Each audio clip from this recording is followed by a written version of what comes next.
Good morning. It's 9 a.m.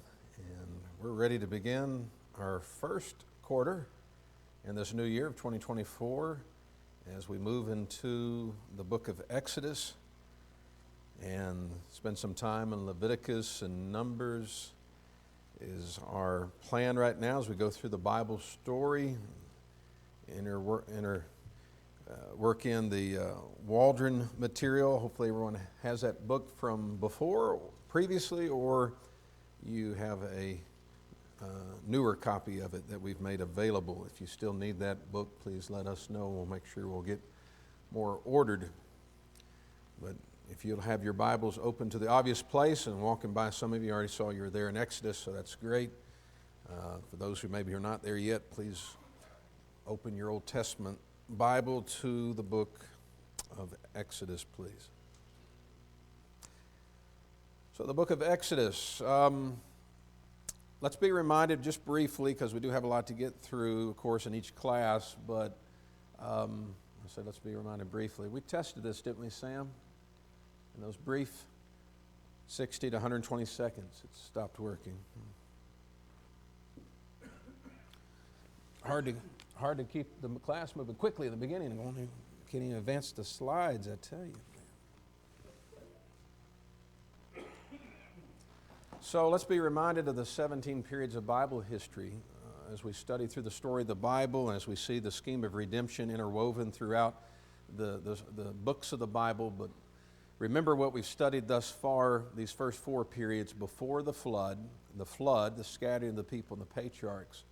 Obviously, where we're focused right now is upon the Exodus and soon to follow the wandering in the wilderness, invasion and conquest of Canaan, the judges, the united kingdom, the divided kingdom, Judah alone, the captivity, return from captivity, the years of silence, the life of Christ, the early church, and the letters to the Christians.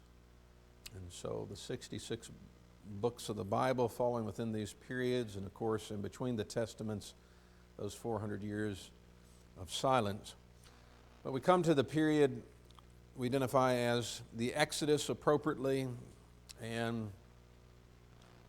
as you think about where we're going to be in our study this quarter with Exodus, Leviticus, Numbers, but Israel in bondage in those first 12 chapters, Moses' birth, raised as a son of Pharaoh's daughter, rejected by his people, flees to the wilderness, the burning bush.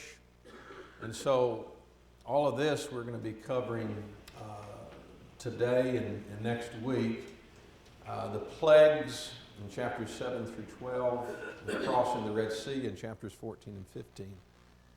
And then the trip to Sinai brings us to Exodus chapters 15 to 19, the events at Sinai and those texts. And then more specifically, God makes a covenant with Israel. God gives Israel the law. God has Israel build the tabernacle. God gives Israel the priesthood. Then the trip to Kadesh, the spies that will be sent into the land there in chapter 13 of Numbers, Israel's refusal to go into the land of Canaan, Numbers chapters 13 and 14. So just kind of a reminder of some of the things we looked at and studied in cycles 1, 2, and 3, kind of refresh us about that. But coming to the book of Exodus, and this first lesson focused on Moses' early years in the first two chapters of the book of Exodus. So we're coming, of course, returning to, as we were in the book of Genesis, remember where we're at with where we were left off with Joseph, and he had his death there at the end of that book, and what he said about his bones and bringing them up. If you look back at the very end of that book, as Joseph said to his brethren, I am dying, in the very last verse of Genesis 50. So Joseph died being 110 years old, and they embalmed him, and he was put in a coffin in Egypt. And we know Jacob and his household had moved down there, 70, 75 came down there, but they continued to grow, right? And so here we are in the land of Egypt. If you look at the screen, we got the map up there. And we're going to be identifying a number of these places. We're going to do a little map work now and then, a little geography, but some important places we want to point out early on right now. Here's the Nile River, as I have circled in red. Land of Goshen, very important because who was in the land of Goshen? Okay, that's where Israel settled. And why were they up in this area? Good for cattle. Yeah, because of what they did, right? They were shepherds, and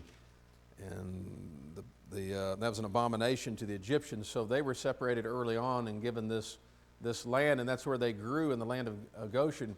Remember what we're going to be reading here. That's why we have these two places circled. You might not be able to see what it says in yellow there. If you have your book, the Waldron book, you'll be able to see it.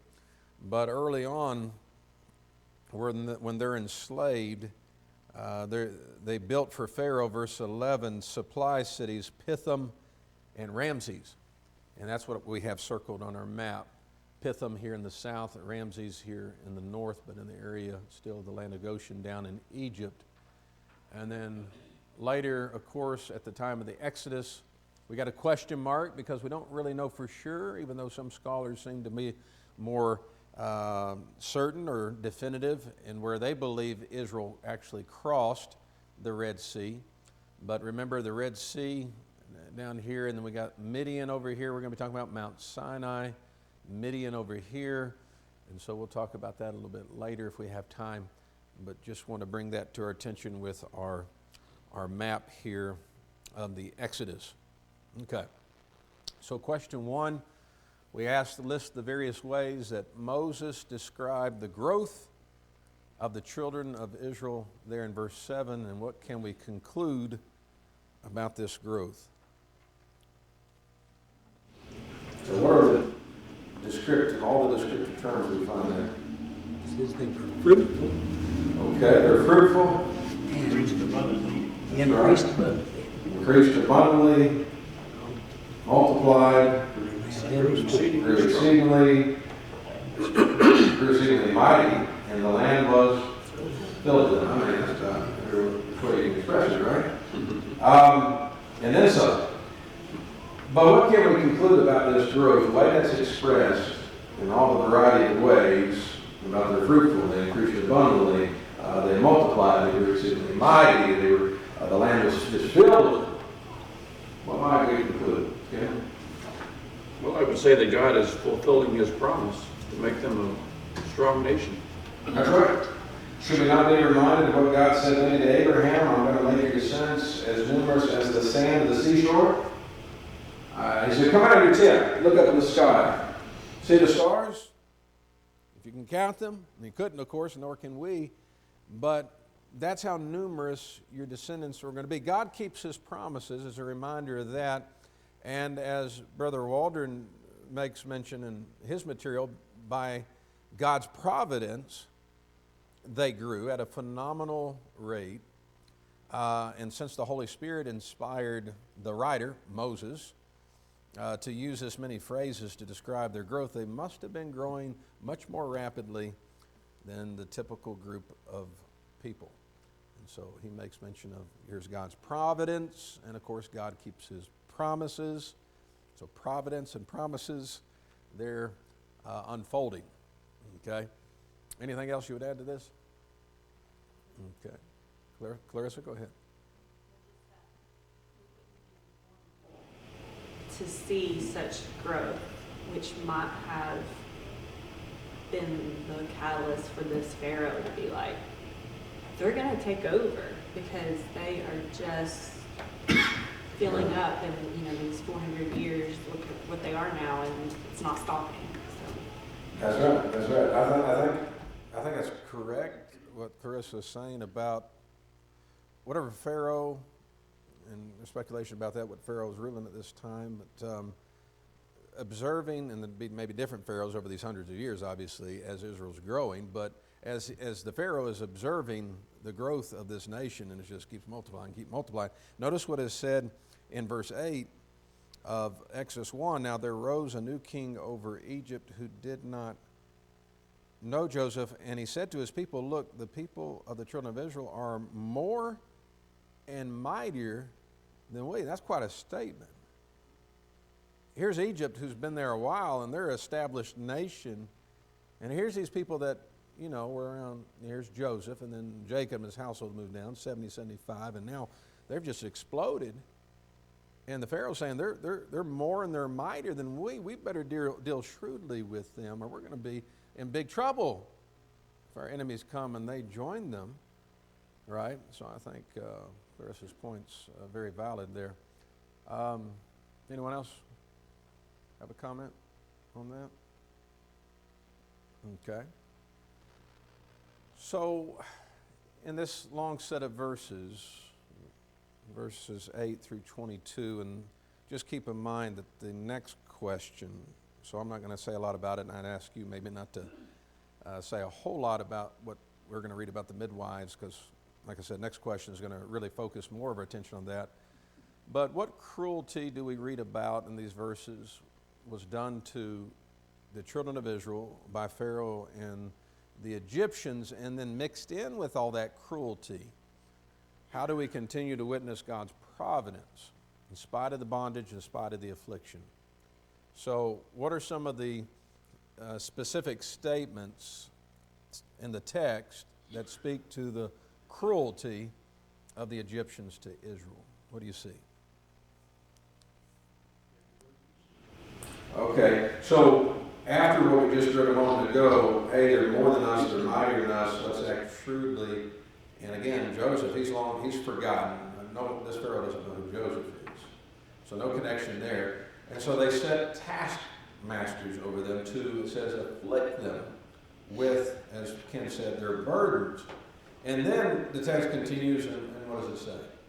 I'm sorry, go ahead, Francis. In verse 14, it says that they make their lives bitter with hard bondage, in mortar and brick, and in all manner of service in the field. All their service in which they made them serve was with rigor. That's right. So we have 13 and 14, and made the children of Israel serve with rigor, which is, we just mean harshness. It's severity. You're being severe to someone. If there's rigor there, they made their lives bitter with hard bondage. In mortar, brick, as Francis read, and in all manner of service in the field.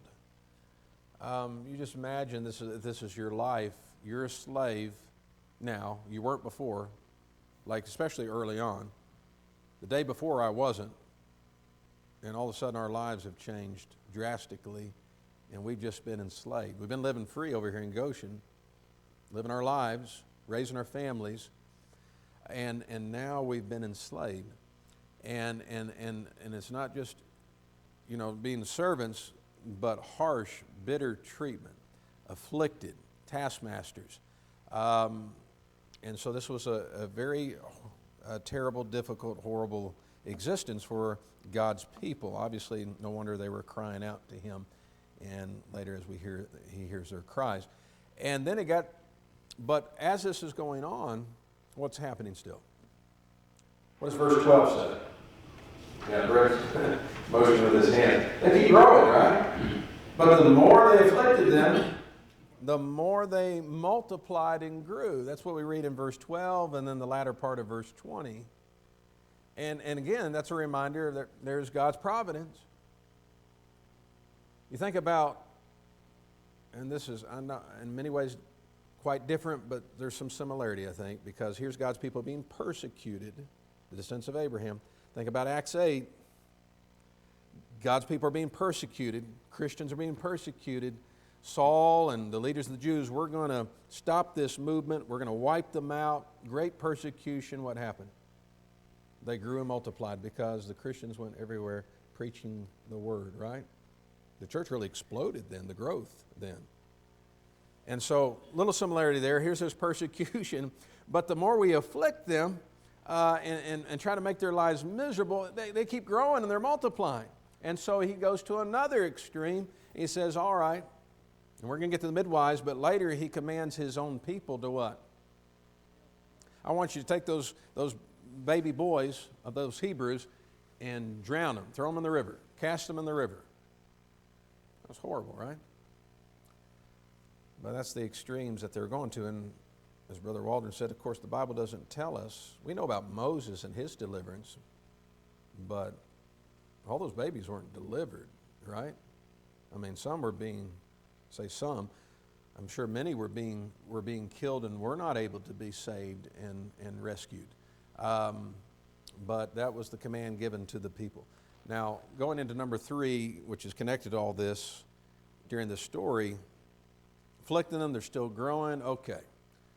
Pharaoh tells the midwives, looking at verses 15 through 21, then the king of Egypt spoke to the Hebrew midwives, of whom the name of one was, and we're even told their names there, Shiphrah, and the name of the other Puah.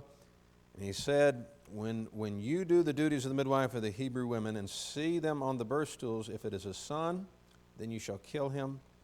But if it's a daughter, then you shall live. Why that distinction, do you think, by the way? Kill the boys, let the girls live. Francis? They felt more like the men would be in an army against them as they grew, and if they were to join up with some enemy of theirs. So the men would be their fighting force. Okay, is that what you're going to say, Ken? Yeah. Yeah, you're worried about these boys growing up to young men, to be a threat against you in a military way, right? And so kill the boys. Anything else to add to that? And so what does the text tell us as the reason why these Hebrew midwives did not obey the king's command, the king of Egypt's command? They feared God. Of course, there's a lot of great Bible text and stories and characters connected to, and he or she feared God. Like Noah building the ark, he was moved with godly fear and then prepared an ark for the saving of his household, right? What moved him to do that? Godly fear.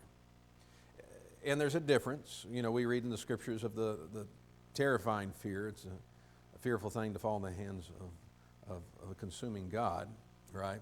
But then there's the reverence that we are to have. There's the fear that all men are to have. Fear God and keep his commandments. This is man's duty. And we read of women and men in the Old and New Testament that had a fear of God, and their fear of God, kind of like we've talked about compassion. Jesus' compassion, it moved him to do things for others.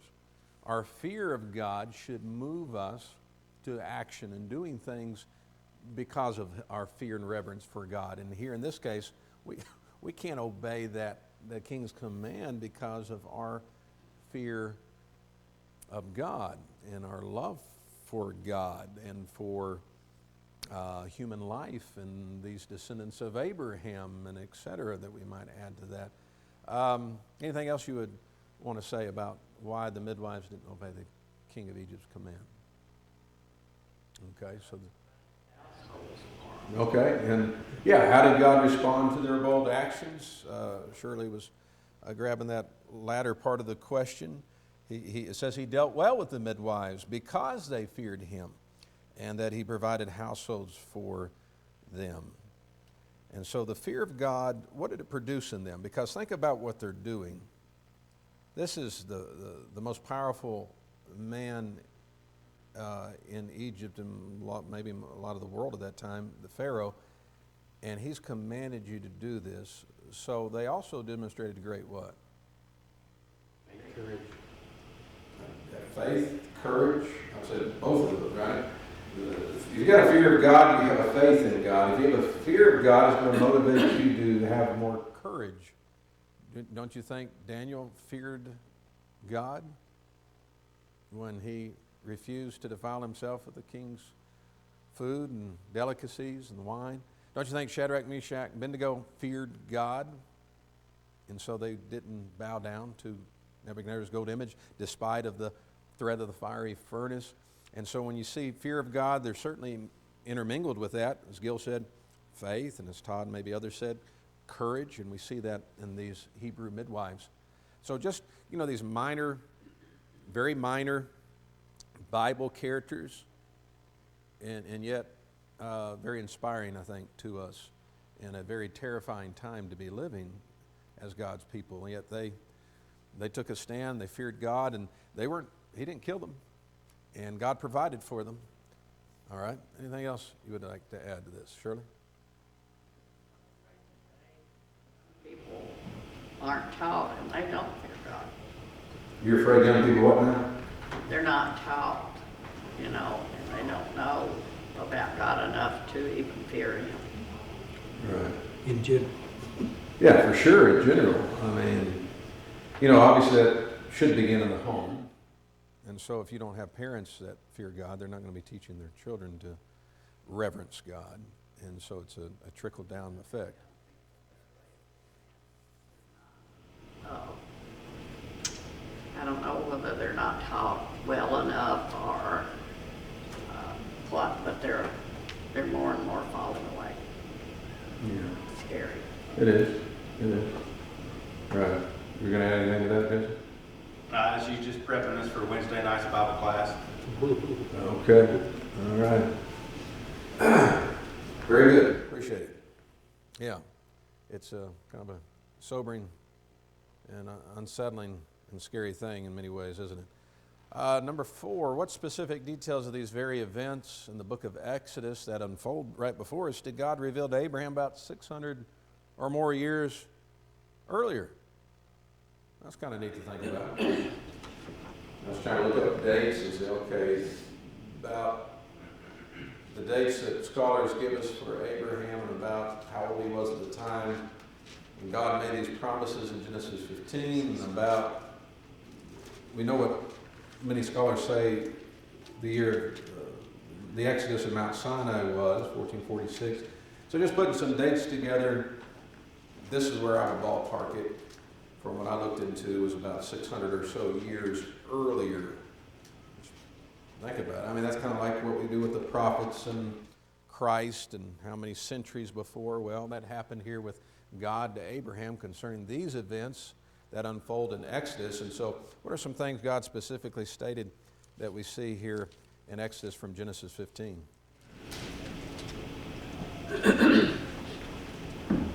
You're going to be a stranger, and you're going to be afflicted, and be there 400 years. Yeah, your descendants, Yeah. right? Verse 13 of Genesis 15. Your descendants are going to be strangers in land that's not theirs, that's Egypt. They're going to serve them. That's what we see in our text here in chapter 1 of Exodus. And they're going to afflict them for 400 years. And then, that nation whom they serve, I'm going to judge. And we know he does that with the 10 plagues, right? And then with what happens at the Red Sea, as the army of Pharaoh pursues them there, God's judgment, his wrath. And then afterward, they're going to come out with great possessions.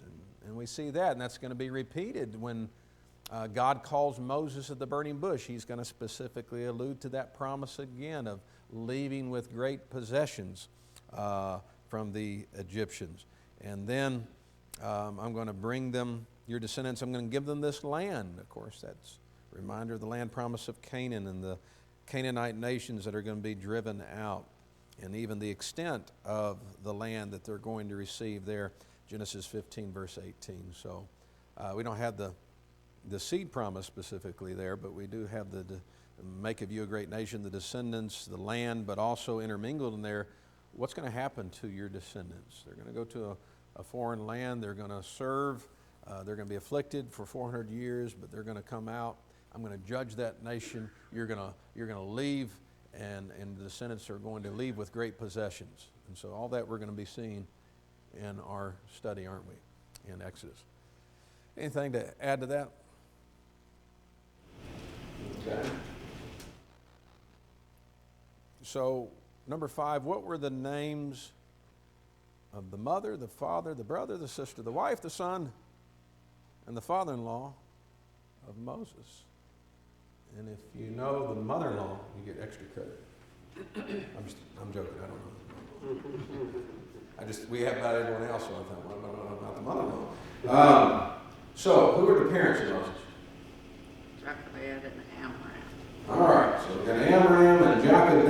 We don't know that from chapter 1, do we? Chapter 6. Yeah, we don't know wait until we get chapter 6, verse 20, right, Ken? So we have to wait till we read a little further into the text. In Exodus 6:20, we get the names of the parents, Amram and Jochebed, father and mother. And we have a sister referenced here in chapter 1. Again, we don't have her name till later, but we know this is who? This is Miriam, right? Chapter 15 and verse 20 of Exodus. And then we know that Moses had a brother named Aaron, who was, we know, 3 years older. Exodus chapter 7 and verse 7. We have the ages there, and Moses was 80 years old, and Aaron 83 years old when they spoke to Pharaoh. So that helps us, right? Both of them older. Miriam seemingly be, with what she does in chapter 1, the oldest, then Aaron, then Moses, the youngest of the 3 children of Amram and Jochebed. Now, the father-in-law's name, well, I just heard 2 different names. That's because the text mentions 2 different names, doesn't it? Reuel and Jethro. And Waldron has a little section in his book about that, and whether that's just the same man with different names, or whether that was the name of the chief or leader of the Midian tribe. I think the way the text presents it, it makes more sense that in both cases this is the father-in-law of Moses, and it's just known by different names, Reuel and Jethro. I don't know if anyone has anything more scholarly to add to that, but I don't know if we need to do any deep dives with this. Okay. And what about his wife? What's her name? Of course, we got to get to the baby story, but we're looking ahead for sure. When he is grown and comes to the land of Midian, he's going to be given a daughter of Reuel or Jethro named Zipporah, as we read in chapter 2 and verse 21. And then they have a son named Gershom there in verse 22 of Exodus 2. So, I mean, Moses covers, the author of the book covers a lot about his life in just the first 2 chapters, with his birth, with him growing up, with him fleeing Egypt, and he's already 40 years old at this point in time, and then he's married and has a son by the end of chapter 2, right? So covers a lot in just those 2 chapters. Anything that you want to add to number 5 here? Okay. Number 6, I asked you to contrast Miriam's attitude toward her brother and Cain's attitude toward his brother. Okay, so we're reaching back early on in our studies to Genesis chapter 4 with that reference to Cain. But what's that infamous response that Cain gave to God when the Lord asked, "Where is your brother Abel?" Am I my brother's keeper?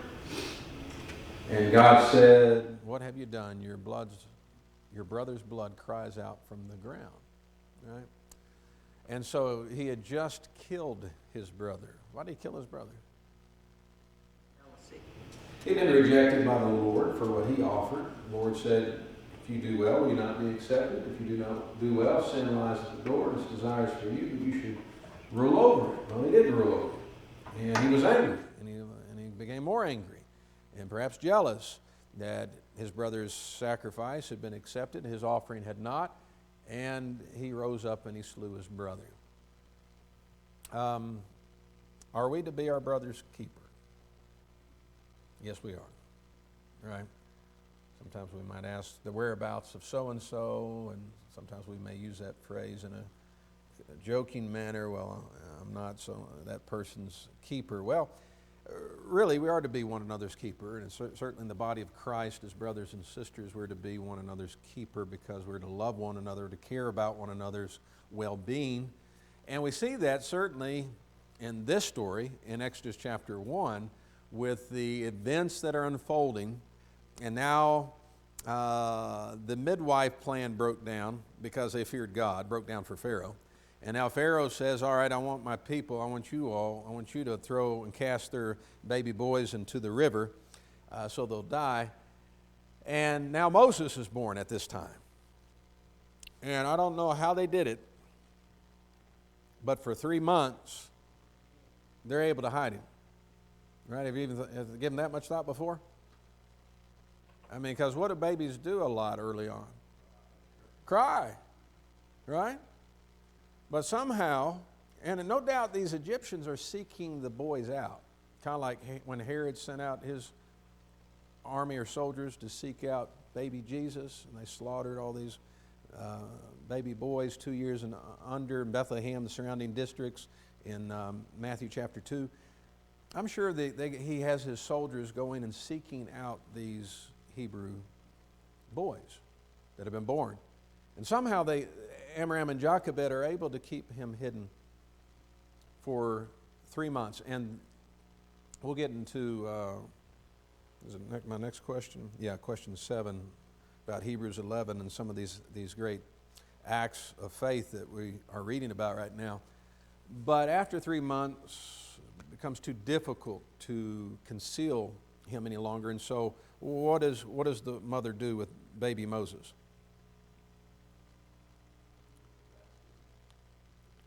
Yeah, it says in verse 3, but when she could no longer hide him, she took an ark of bulrushes for him, daubed it with asphalt and pitch, put the child in it, laid it in the reeds by the river's bank. And then what does verse 4 tell us? And his sister, Exodus 2 verse 4, and his sister stood afar off to know what would be done to him. There's the opposite of Cain, right? There's love and care and concern, and she's the lookout. She's the one watching out for her little baby brother. What's going to happen to him? And who knows, right? The fear, the trepidation is he's going to be discovered, and let's toss him over and throw him into the river. But what happens? Pharaoh's daughter comes down to the river to bathe, and her maidens are walking along the river side, and she sees the ark of the reeds. She sent her maid to go get it, opens it up, sees the child, and of course, the baby's crying, right? The baby wept. And what does she feel? Thankfully, she feels compassion, right? She doesn't feel hatred or disdain and disgust and, oh, it's one of those Hebrew baby boys. And no, she feels compassion and said, this is one of the Hebrew children. Interesting. It's her father that says, kill them. And here's the daughter who has compassion. And how do we see Miriam again with being her brother's keeper? Told her she would go get a nurse for him. Yeah, she interjects herself, doesn't she? I mean, it seems like the text presents it that way. She speaks up and says, would you like me to get one of the Hebrew midwives for you, or the Hebrew women for you, that she may nurse the child for you? And Pharaoh's daughter said, yeah, go. Yeah, do that. And of course, who does she go get? Her own mother, and the mother of Moses. She goes and gets Jochebed. And Jochebed is able to have more time with Moses safely now. Don't have to hide. And gets paid, evidently, to nurse her own baby boy. God has a plan for this baby boy. Obviously, we know. I mean, you think about what Moses is going to go on and become, the great lawgiver and prophet, the one that would later say in Deuteronomy 18, the Lord's going to raise up a prophet like unto me. Him you shall hear in all things. That's pointing to Christ. But pretty amazing watching God's providence unfold, because we're able to look back at it, and they're in real time, but we know what's going to come and happen to this baby boy.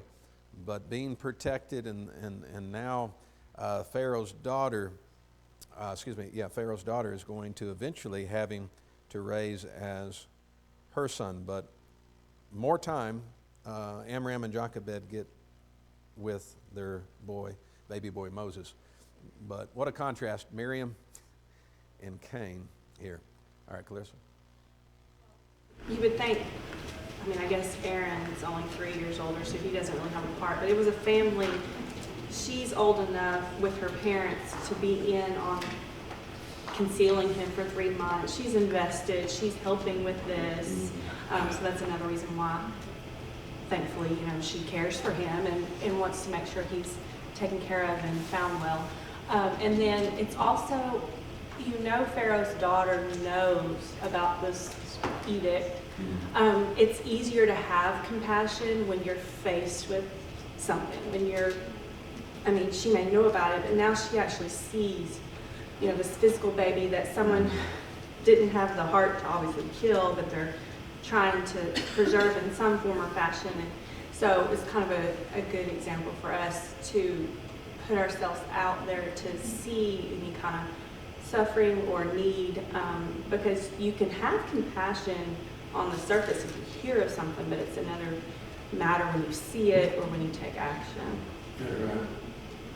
And not to get into the whole abortion discussion, but with the technology we have today, there have been birth mothers convinced not to have abortion because of what they're able to see now, the testing, the sonogram, and the imaging of the child and the development of it, and so early on, and then the compassion in their heart. This is a life here. It's not just a glob of tissue or just a fetus. It's a baby. It's a child that's grown within my womb. And seeing life, and just that should be in any human being for the suffering of another, compassion, right? Okay. Thank you, Clarissa. Number 7, Hebrews 11 tells many great things about the role of faith in Moses' life. What were they? Refused to be called the son of Pharaoh's daughter. Okay. Choosing to suffer with the people of God, and he was looking for the reward. All right, very good. So, just a little before that, it states the faith of his parents, Amram and Jochebed, right? There was the faith of his parents who loved him and did not allow the king's command to stop them from doing what was right. And then, as Shirley was saying, by faith Moses refused to be called the son of Pharaoh's daughter.